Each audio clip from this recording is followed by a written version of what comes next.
સુરતમાં Kim Mandvi state highway જળમગ્ન થયો છે। કિમ 4 રસ્તા પાસેનો વિસ્તાર જાણે કે બેટમાં ફેરવાયો। હાઈવે પર ઘૂંટણસમા પાણીથી લોકોને ભારે હાલાકી। વરસાદી પાણીના નિકાલની યોગ્ય વ્યવસ્થાનો અભાવ જોવા મળ્યો। વાહન ચાલકો અને રાહદારીઓને મુશ્કેલી વેઠવી પડી।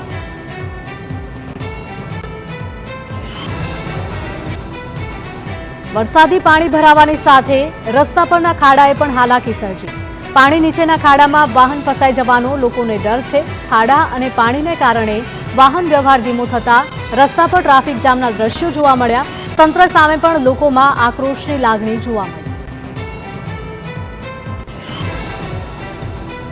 સુરતમાં ઓલપાડની કુડસદ જીઆઈડીસીમાં પણ વરસાદી પાણી ભરાયા છે। ફરી એકવાર અંકુર ગલી વિસ્તાર જળમગ્ન થતા ઉદ્યોગકારોને ભારે હાલાકી વેઠવાનો વારો આવ્યો।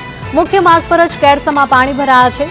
તંત્ર દ્વારા ગટર લાઇનની યોગ્ય સફાઈ ન થતા પાણી ભરાયું છે તેવો આક્ષેપ પણ કરવામાં આવ્યો। સુરત જિલ્લાના માંગરોળને પણ મેઘરાજાએ ગમરોળ્યું। પાલોદ ગામે ફિરદોસ શોપિંગ સેન્ટર પાસે વરસાદી પાણી ભરાયા। તંત્રની પ્રી મોન્સૂન કામગીરી સામે લોકોએ સવાલ ઉઠાવ્યા। ગટરોની યોગ્ય સાફ સફાઈ નહીં કરાવાતા પરિસ્થિતિનું નિર્માણ થયું છે। શોપિંગ સેન્ટરમાં પાણી ભરાતા દુકાનદારો પણ હેરાન પરેશાન।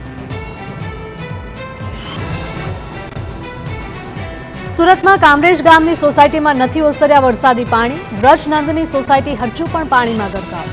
3 દિવસ વીતવા છતાં પાણી ન ઓસરતા રહીશોને હાલાકી। સોસાયટીમાં ભર્યા છે ઘૂંટણ સુધીના પાણી। લોકોને રોગચાળો ફેલાવાનો ભય। સોસાયટીના રહીશોએ ભેગા મળી કામરેજ મામલતદાર કચેરીએ કર્યો વિરોધ। રહીશોએ રામધૂન બોલાવી વિરોધ વ્યક્ત કર્યો। રહીશોની રજૂઆત અંગે મામલતદારે કહ્યું કે સ્થાનિકોને તકલીફ પડે છે તે અંગે સંબંધિત વિભાગને કાર્યવાહી કરવા માટે સૂચના આપી છે।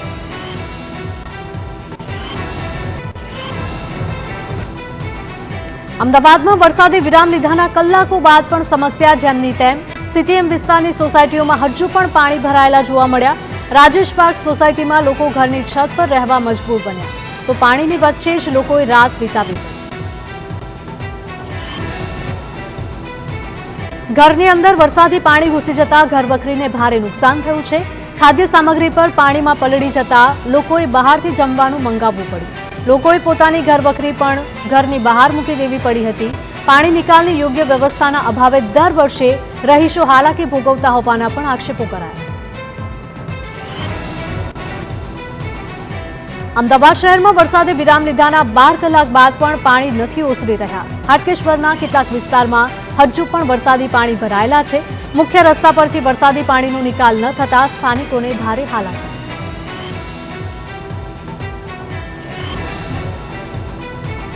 સીટીએમ એક્સપ્રેસ હાઈવે સામેની શાળામાં પણ ઘૂસ્યા છે વરસાદી પાણી, જેના દ્રશ્યો સામે આવ્યા છે।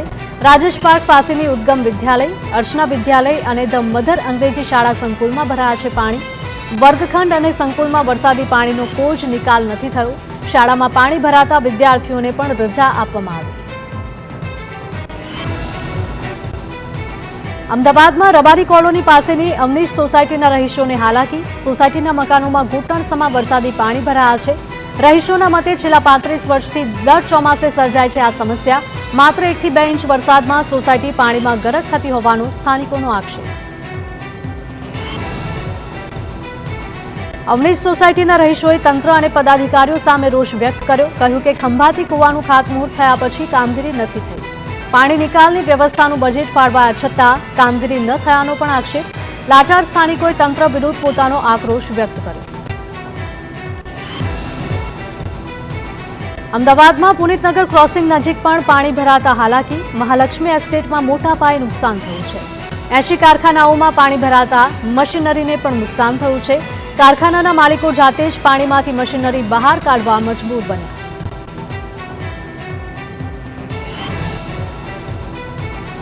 મહાલક્ષ્મી એસ્ટેટમાં પાણી ભરાવા મુદ્દે કારખાનેદારોએ ઠાલવી હતી વ્યથા। આક્ષેપ કર્યો છે કે રેલવેની દિવાલ બની જવાથી પાણી નિકાલનો રસ્તો હવે નથી રહ્યો। સમગ્ર મામલે છેલ્લા 5 વર્ષથી અનેક રજૂઆતો કરી છતાં પણ પરિણામ શૂન્ય હોવાનું તેમણે જણાવ્યું।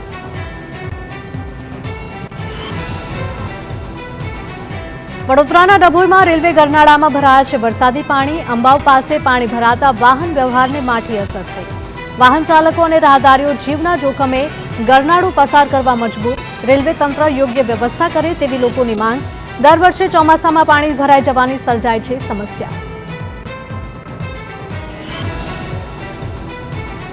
વડોદરાના ડભોઈ તાલુકામાં વરસાદ બાદ હાલાકી। ભિલોડિયાથી કાશીપુરાનો રસ્તો ધોવાતા વાહન વ્યવહાર ખોરવાયો છે। 5 થી 7 ફૂટ જેટલા ઊંડા ખાડા પડી જતા અવરજવર પણ બંધ કરવી પડી। 3 દિવસથી 80 જેટલા વિદ્યાર્થીઓને ઘરે બેસવાનો વારો આવ્યો તો અરણ્યાથી ભિલોડિયાને જોડતો મુખ્ય માર્ગ પણ ધોવાયો છે। આ સાથે જ આસગોલથી પરા ગામનો નાનો પુલ પણ એક તરફથી તૂટી ગયો।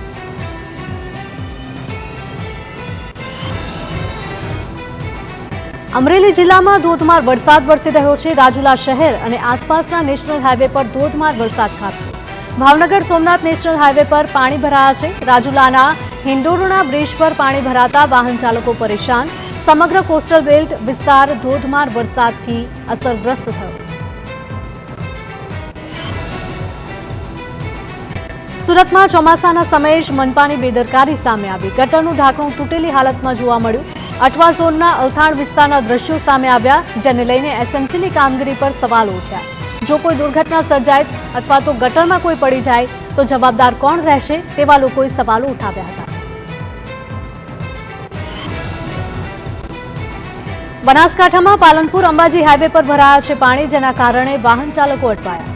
રસ્તા પર કામગીરી ચાલતી હોવાથી એક તરફનો રસ્તો ખોદી નાખવામાં આવ્યો, જેના કારણે પાણી ભરાયા છે। એક તરફ વરસાદી પાણીમાંથી ચાલવાનું તો બીજી તરફ રસ્તો ખોદી નાખાતા ટ્રાફિક જામની સમસ્યા ઊભી થઈ। બનાસકાંઠામાં રતનપુર ગામે મંદિર પર વીજળી પડી હતી। વીજળી પડવા છતાં શિવલિંગ ખંડિત ન થયું, પરંતુ આજુબાજુના પથ્થર તૂટ્યા। વીજળી પડતા શાળાના બાળકોનો પણ આબાદ બચાવ થયો। વીજળી પડી તેની 5 મિનિટ પહેલા જ બાળકો ત્યાંથી પસાર થયા હતા। વીજળી પડવા છતાં પણ મોટું નુકસાન ન થતા ગ્રામજનોએ ભગવાન શિવજીનો ચમત્કાર ગણાવ્યો। બોટાદના આપના ધારાસભ્ય ઉમેશ મકવાણા પક્ષમાંથી સસ્પેન્ડ। ઉમેશ મકવાણાને પક્ષ વિરોધી પ્રવૃત્તિના આક્ષેપ સાથે સસ્પેન્ડ કરવામાં આવ્યા। આમ આદમી પાર્ટી સામે ઉગ્રો ઠાલવ્યાના ગણતરીના જ કલાકોમાં ઉમેશ મકવાણાને સસ્પેન્ડ કર્યા। ઉમેશ મકવાણાએ આપના નેતાઓ સામે વ્યક્ત કરી હતી નારાજગી। ઉમેશ મકવાણાએ વિધાનસભા દંડક અને આપના તમામ પદેથી આપ્યું છે રાજીનામું।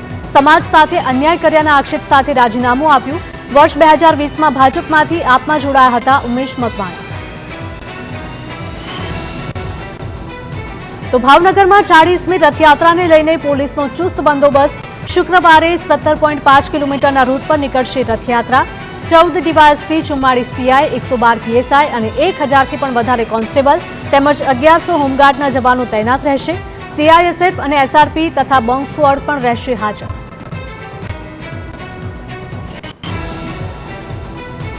સુરતમાં કન્યા કેળવણી મહોત્સવ અને શાળા પ્રવેશોત્સવ 2025 યોજાયો। મોટા વરાછાની મહારાજા કૃષ્ણકુમારસિંહજી શાળાના કાર્યક્રમમાં ગૃહ રાજ્યપ્રધાન હર્ષ સંઘવી ઉપસ્થિત રહ્યા। કાર્યક્રમમાં ભૂલકાઓને અને બાળકીઓને સ્કૂલ બેગ સહિતની કીટનું વિતરણ કરવામાં આવ્યું હતું। ભરૂચ જિલ્લામાં અંકલેશ્વર નજીક ભારે traffic jam. National highway number 48 પર વાહનોની લાંબી કતાર લાગી। હાઈવેની બંને તરફ વાહનોની લાંબી કતારને લઈને અનેક વાહન ચાલકો અટવાયા હતા। અવારનવાર અંકલેશ્વરની આસપાસના હાઈવે પર ટ્રાફિક જામના જોવા મળતા હોય છે દ્રશ્યો। ભાવનગરમાં 2 યુવકોનું અપહરણ કરી માર મારવાના કેસમાં કાર્યવાહી। પોલીસે આરોપીની ધરપકડ કરી।